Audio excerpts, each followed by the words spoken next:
Hi, I'm John Campos, and I'm here to tell you about my unpublished game, DICETROY the CASTLE. DICETROY the CASTLE is a 1 versus 1 dice rolling, sorting, stacking, and smashing resource management and dexterity battle game for 2 players. So, I'm just going to walk you through how the game works. In DICETROY the Castle, you are a Castellan ruler. As a Castellan, you have many obligations to your family's name. You have to build castles, protect them, earn treasure, and deliver prosperity to your people. You do this by wisely utilizing the resources your subjects provide, as well as waging war on your rival Castellan rulers, and also attacking their castle. You get to choose from 4 different Castellan rulers, each with 2 special abilities that affect how their dice are used. So let's talk about scoring. Here's how you build a castle. When you roll all your dice, you're going to sort them by value. Any dice that don't have a match pool are going to get exiled. Those are subjects who delivered rotten fruit or crops. The bottom layer or your fort layer are values of 4, 5, or 6. The fortress layer is values of 4, 3, 2, or 1. The castle layer is has to be equal or lower to the lowest value beneath it, as does each tower layer. For each tower layer you put on top of your castle, you earn an additional treasure. So the higher you go, the more points you can get, but you run the risk of your tower being easily knocked over, which would result in you losing all of your points.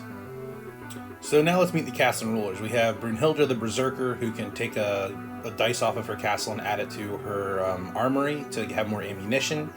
She can also battle first if she has the higher or matching knight value. Here's Millicent the Militant. Anytime she rolls 4 of a kind, she can take a 5th dice that's not part of that 4 match pool and turn it into a boulder. So she has a lot of ways to attack. Then we have Nikolai the Noble. He's like a traitor, so anytime you have 2 of a kind, you can exile one of the dice and turn the other one into the value of your choosing. Also, if all of the dice on his fort layer, the bottommost layer, all match, he gains 4 treasure instead of 2. So you can use some trading to get bigger. So now we're going to walk through the basic mechanics. What you're going to do is you take your 20 6-sided dice, flip the 90-second timer, and you roll them all and begin sorting. So you're just sorting them by value.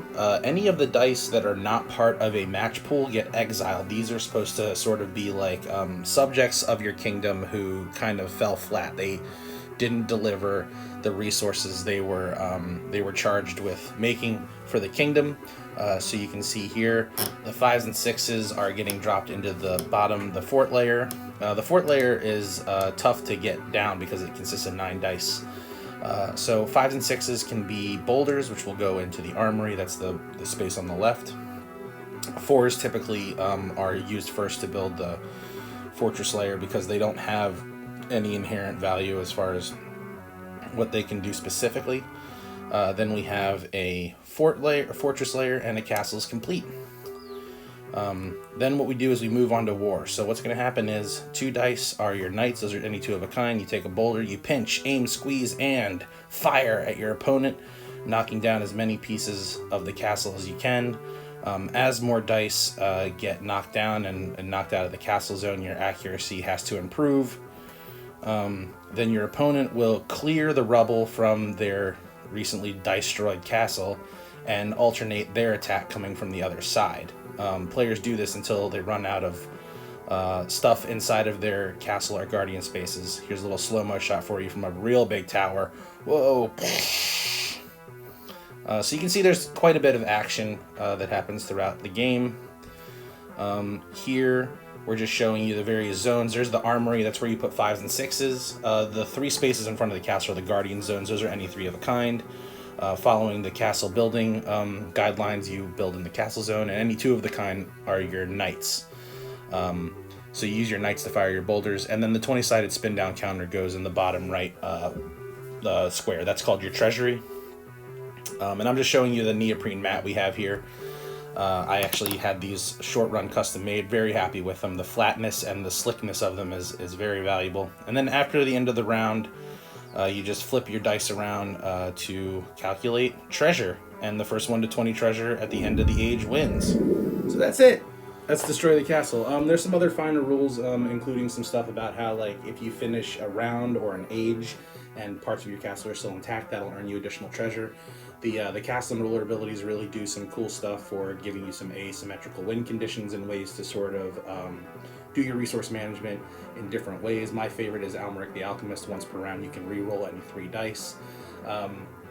So yeah, that's it. I hope you enjoyed this video. I hope you like the idea for the game, and I'll see you on the Board Game Design Lab community boards. See ya.